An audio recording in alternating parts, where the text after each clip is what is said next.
Hey YouTubers, Glenda here. This is part 3 of the Wilderness Experience series. We have some interesting points to talk about today. I'm going to talk about today what to do when you don't know what to do.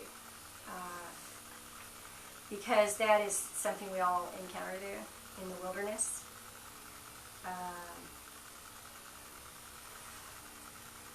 When you get into the part of your life where you just look up and like someone's ripped the rug out from under your life and you're not sure what's going on or which way to go or why you're there.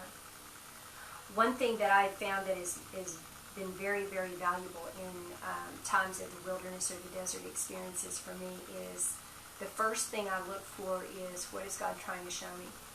What is He trying to teach me? If I find myself in the middle of the heat, like a fierce battle is raging all around me and the pressure is on from every side, and that's what the wilderness experience generally feels like. You have attacks coming at you from every side.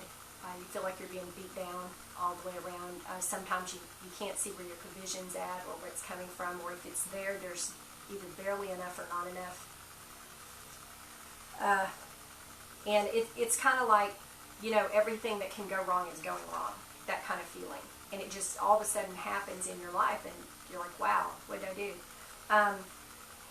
One thing that I've found extremely valuable is the wilderness experience is very often God trying to teach you something or trying to reveal a condition inside you that He wants to address or that He wants you to give to Him. So one thing that will help you a lot in the wilderness experience is as soon as you know you're there, you want to cooperate with God, not work against Him. You want to work with Him. And go to Him and say, Father, whatever this is, I'm going to work with you. I'm going to cooperate with you. What are you trying to show me? What is the lesson here? Am I in sin? Is there a hard area in my heart? What are you trying to teach me? The other thing that I ask when I find myself in the wilderness is, did I miss a turn somewhere? Were you leading me someplace along the way? I was supposed to move or I was supposed to do something different and I didn't do it. Did I miss a turn? And if I did, please redirect me. So those are two things that you can pray when you find yourself in the wilderness. One thing about the wilderness experience and what makes it so difficult is it's much like what the children of Israel went through. They were thrust out into a desert, and even though they came out of slavery, in slavery they had they had a roof over their heads, they had food. It might not have been the best food or what they wanted, but they did have food. When you're out in the middle of the desert and you've never lived in the desert before, it has to be terrifying. And a desert's a hot place. And I don't know about the rest of you, but when the heat is on for me, if I walk out and it's about 115 degrees outside and I have to stay out there very long, I'm probably going to get pretty cranky. So the constant pressure that's on you in the wilderness and the constant heat of everything coming at you at once is very tiring. It's very discouraging. And it's very difficult. It's like everything takes all your effort. Just to get through every little thing, every hour takes all your effort because you're fighting against so much struggle. And that discouragement is one of the things that wears you down so much. So we want to work with God and we want to try to get out of the wilderness as fast as we can. When you look around and find yourself in the desert and everything is coming against you,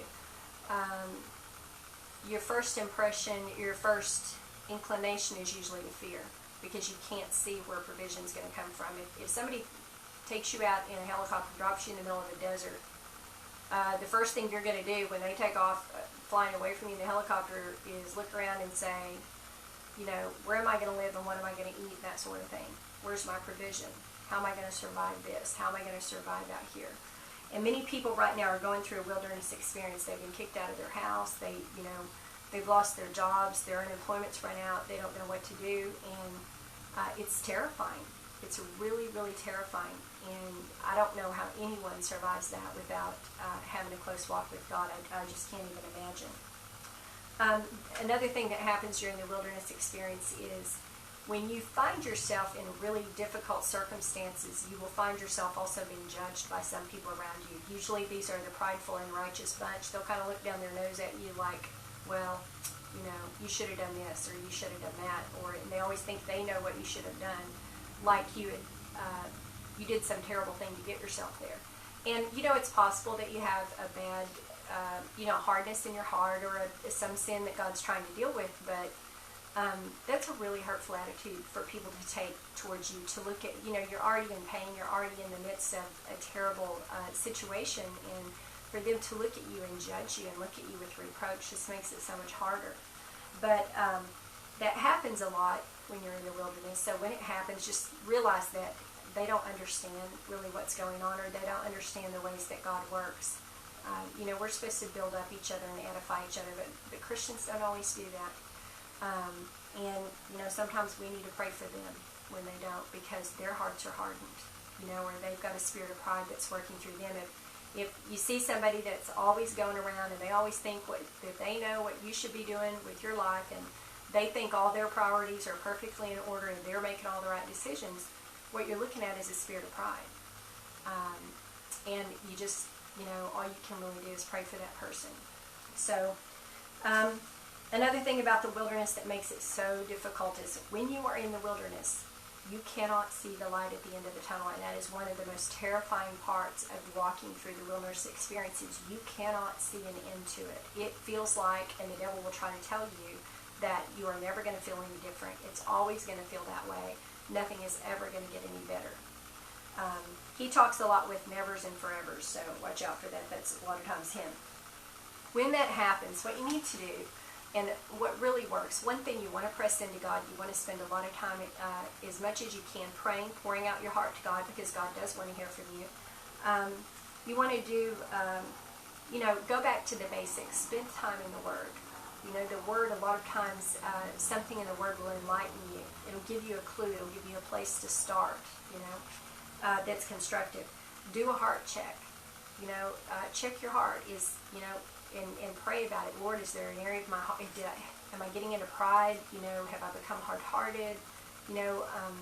Is there some sin here that you're trying to show me, or some condition that where I'm not evidencing the fruits of the Spirit, and you're trying to correct that in me? Do an obedience check. Are you in disobedience in some area of your life, and God's been trying to deal with you with that, and you're just ignoring Him? Or you're just thinking that you can continue to get away with disobeying and sinning in an area of your life. If you're walking a close walk with God, you're not going to get away with it. What will happen is He will either continue to convict you, He will throw you into the wilderness, or He will just stop moving you forward. You'll just be stuck, and He will give you over to that sin. He will give it to you. He will just turn you over to it, and you'll get the fruits of it. And that's not going to be pretty if that happens. So we need to press into God. We need to press in and really seek Him for why. What His purpose is, what His purpose is for being in the wilderness, because there's always a reason when you're in the wilderness. There's always something that God is trying to work in you or work out of you. And He is the only one who knows that answer. So you have to seek Him to get that. But there are things that you can do while you're seeking, like get into the Word. You can pray a lot and tell God that you're willing to cooperate with Him on that you do want to come up higher. And because if you work with Him, you will come out of the other side of that a whole lot faster. If you work against Him, you are going to just stay right where you're at. You're just going to stay in that wilderness and be miserable and continue being miserable. And who wants to live that way when you can be living in the blessings of God? So I hope this has helped you. And we're going to go on now to the next part. I may do one more today, and then that'll be all. So everybody have a good day. Thanks for watching.